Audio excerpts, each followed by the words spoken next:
Nu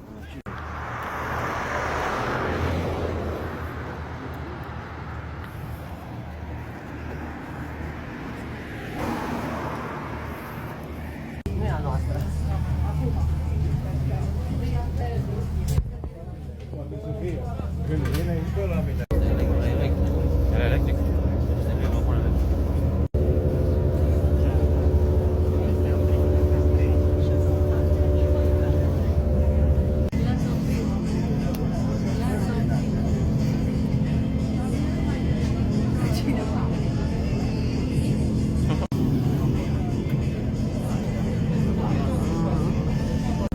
E bine ca la... cum vrea el. Uite și pune-ne cu camera. A, el e acolo. Aha, văzut? Să vină cana pe dumneavoastră. La aici, la parte, subsemnatul și mai aici trebuie să treceți posesorat documentului, buletinul, seria și numărul dacă nu știți. Dacă nu știți, îmi spuneți și îl caut eu acolo și îl scrieți. Mă trecem cu controlul. Opri la Ecluză, la Sfânt Mihai. Sfânt Mihaiul Român. Este primul e acolo și noi suntem aici.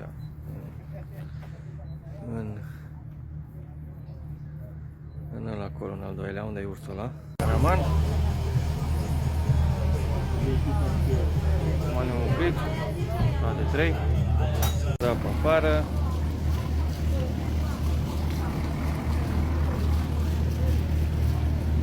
Dar e ce acolo?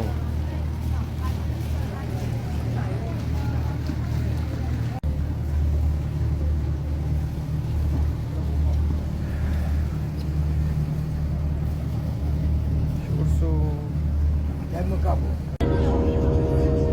Ea este de prima asta, mic de cameră. Așa și eu fac. Așteaptă, vezi ce fac.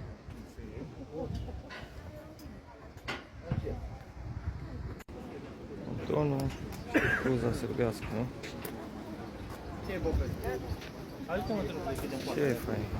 Da, ce frumos la sârbi. Am trecut pe podul ăla doar 5 persoane.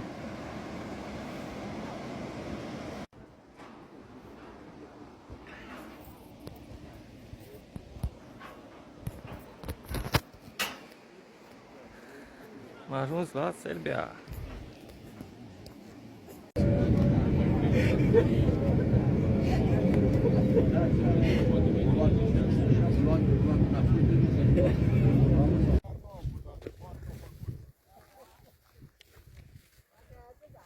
Mai să o pistă de bicicletă, acum mergem către restaurant.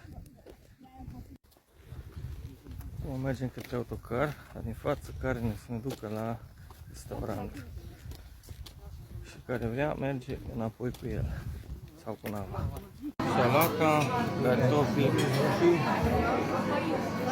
Bun?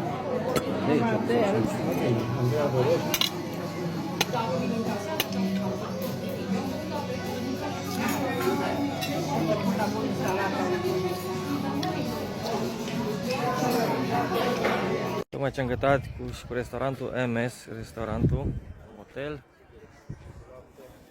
Să vă arăt cum arată. Și restaurant și motel. Și acum ai ceva eveniment? Sau ceva? Botez? Altceva. Față de ce am văzut până acum ca și case și așa, e top. O și benzinerie.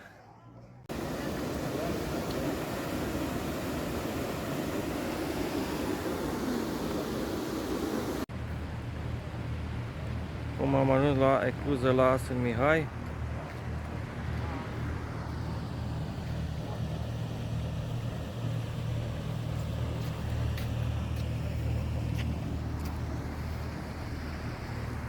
La vapor.